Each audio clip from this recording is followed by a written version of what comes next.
Okay, so our topic is Module 3, Lesson 2, Select and Use ICT Tools for Teaching and Learning. So before we start our lesson for today is what is ICT first? What ICT stands for? So ICT stands for Information, Communication, and Technology, which is ICT refers to the various tools and devices or gadgets used in communicating, disseminating, creating, storing, and managing information. Which is ICT includes the gadget tools like mga laptops, mga cell phones, computers, which is we have more information and more something for the in teaching is more engaging pa ang atong ang pagtudlo in using the gadget tools. So based on George Soros, is technology will never be replaced the great teachers. But technology in the hands of great teacher is transformational because technology will not replace the great teacher because a teacher is the best. Teacher will not be replaceable. Teacher is the best instructional materials when it comes in teaching. So technology only helps the teachers to more transfer para mas engaging pa ang klase ni teacher or more creative pa. So by the use of the technology. So why ICT integration in education? So why? So first is allows effective collaboration, which is for example of that is si teachers and students is have a collaboration. For example, si teacher will give a group project. Will give a group projects. Then the students will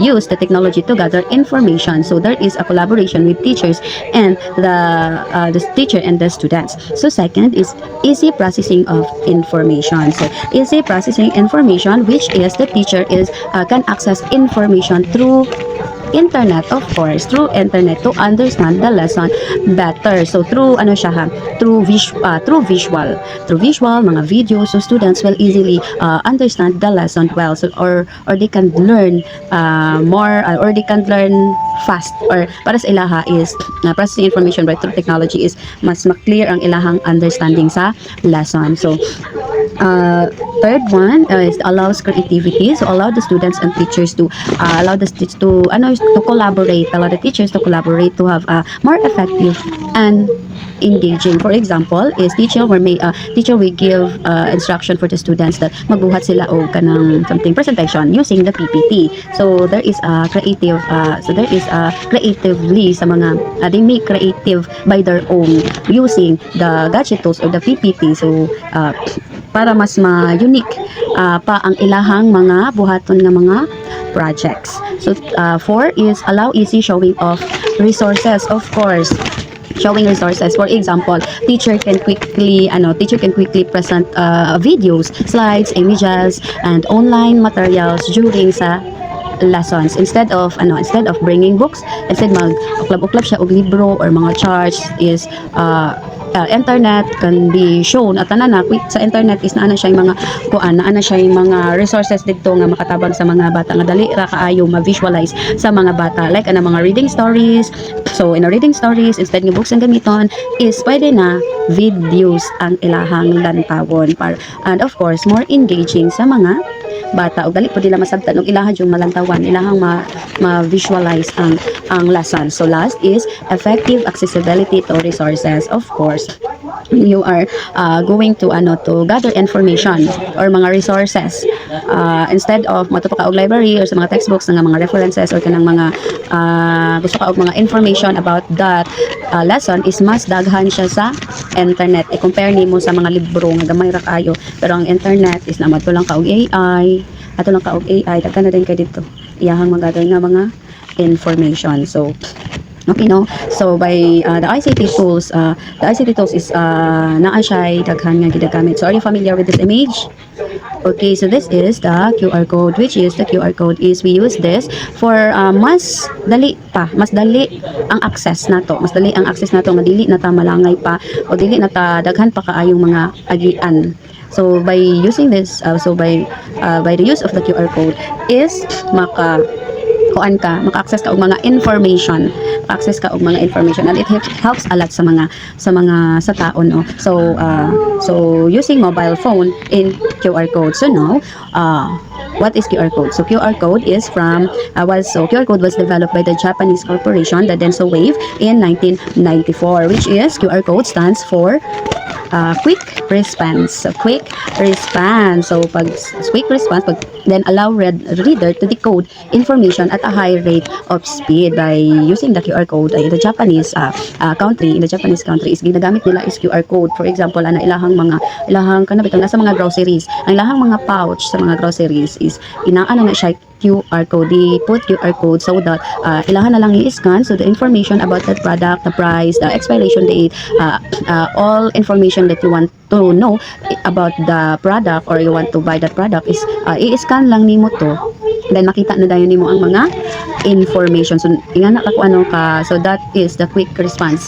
So mo gitawag na quick response ang QR code kay pag scan pa lang nimo daan na ana ang result dito, so makita na nimo tanan information. So also the QR code is popular na siya sa Japan and it's so used by companies. So mo na ilahang gina-attach sa ilahang mga product, then it's usually gives like mga link para dito ka sa mga website na dito ang mga information provides nga information about sa products mo ta kun ingon. So of course is para makuan nimo, para ma-use nimo, para makabasa ka. Para makabasa ka og kanang mga QR code. Para makabasa ka og mga QR code, of course is imo dapat makabasa ka og QR code is dapat na atay camera para magamit nimo og scan. Kailangan na kay cellphone with camera para magamit nimo na pag-scan sa QR code. Then the next is para makuan nimo ang then the next is you need to add to ka sa nakay camera. Okay. So para makabasa ka og QR code, you need to have a cell phone with camera. Kailangan nimo camera, this one you need this one, cell phone with camera. Then after that is katong QR code image is imuha lang i-align ang imuhang camera sa QR code para imuhang mabasa. So that's all no. So the next is how to make. So usaon pagbuhat og QR code. So how to make QR code. So first is kailangan nimo, of course online, kailangan nimo og load para makabuhat ka og QR code. You can make a QR code if offline ka. So you need to be online. So the second is you need to search the QR code generator. The QR code generator that read the informations about. So before you kuan the QR code generator is kailangan nimo basahon daan ang mga information before nimo to siya fill upan. Then the most popular QR generator that ginagamit is the GoQR.me, the Kaiwa, the Visualid, and the QR stuff. So once you have to identify your free online QR code generator is dapat those information na gusto nimo i-input dito sa QR code nga is kailangan is kuan pud sa imuhang product. For example in teaching, so gusto nimo i-input dito about sa lesson module 3 lesson 2, then i-attach din nimo dito ang mga lessons na para pag scan sa estudyante is makita nila. Okay, so sa step 3 is once you have to identify na nimo ang kanang QR code generator. Mo na to siya no. Nabalik step 4 na data. So step 4 is step 4 after nimo mag-fill up is kailangan i-save nimo ang kanang QR code by you save it as JPEG file. So after you created your own code which is i-download na nimo, then test the QR code using the QR code reader or QR code reader or i-scan nimo QR code QR code scanner Okay, so we have 10 interesting ways to integrate the QR codes in your teaching. So first is create interactive and engaging content. So using the videos, the PPTs, the mga Google Forms, mga yana nga imong ginagamit is kailangan using the QR code is mo na siya ang one of the resources or something. Scan lang nimo diha ka mag-input something mga yana. Then the second is the scavenger hunt, which is you can create interactive classroom activity. We all know that the scavenger hunt is kanang mag-create ka o kanang you can create a sentence, then ang ilaha din is pangitaon nila ang next sentences. So by using the QR code is pwede nimo na siya QR code lang, then ibutang nimo sa dito input nimo step 1, then the next QR code is step 2 para atong sa ginagamit sa enrollment nga dili na sila maglisod. It is because by using the QR code na dito step 1 is-scan lang nila din na information dito kung sa ilahan dapat buhaton. So then the 3 is the share resources. resources. So dali ra kaayo maka-share resources ang iba using the QR code like anang for example kanya mo ang topic, I will put naay ka ng something, I will give you the QR code, then you need to do it to scan na lang, then naka-input na dito ang mga information about sa lessons nga kanang ato ang topic. So number 3 is enhanced classroom library. Of course, using the QR code is makalasen siya sa kanang time. Makalasen siya, dili siya time consuming kay if nang kay pangitaon sa library is dali ra nimo makita. It is because na anay kung asa nimo dapat pangitaon kay you need to scan na lang. So the 5 is use in classroom activities. Of course, this is more engaging once the QR code. Like anong mga games, that is one of the classrooms activities or something kanang magbuan kag recognition. Cognition, ma-use nimo ni QR, I mean use in classroom activities. Is ma-use nimo ni, use in classroom activities kanang mga games. Pwede na siya para more active or more engaging ang imuhang activities na ihatag sa mga students. So 6 is gather students feedback. Katong kuan ni sir katong gibuhat ni sir no, Google Forms na siya gipa exam sa tua, then after that is naa na dayo result ang nanay feedback ang imuhang quizzes or quizzes nga gihatag ni sir, then after that if imuha na nang ma-fill upan tanan is na din feedback ngabot sa imuha ang imuhang scores. So number 7 is provide help with homework. Of course, using the QR code is of course, using the QR code is pwede na kaayo matag na lang kaog ka ng QR code sa ilaha, din kung ilahan natong i-scan is naana dito kung unsa ang ilahan dapat waton or mga information about the assignments, di na dapat or dili na mangutana ang students kung unsa angay buhaton. It is because naana dito tanan mga information about sa mga homework and assignments. So also number 8 is a research project. Of course, the research project is you can create codes or linking a resource web content to the research work. So it is buhat lang ka og link.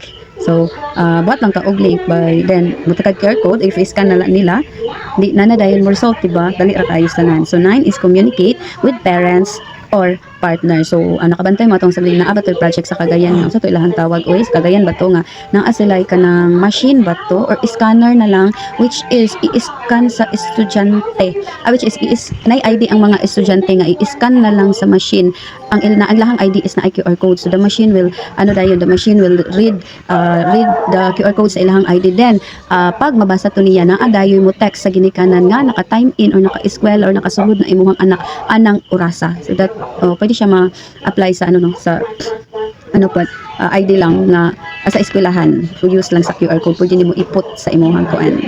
Then we have provide easy access to online content. Provide easy access to online content. Create QR codes with URLs for student to gain easy access to online resources. Kanang mga gusto nimo for student to gain easy access to online student is you can create para mas dali ra nila ma-find ang mga resources nga ilahang makita sa lessons. So that's also the next so the next reporter will be report by Miss Shobi using laptops and the infographics.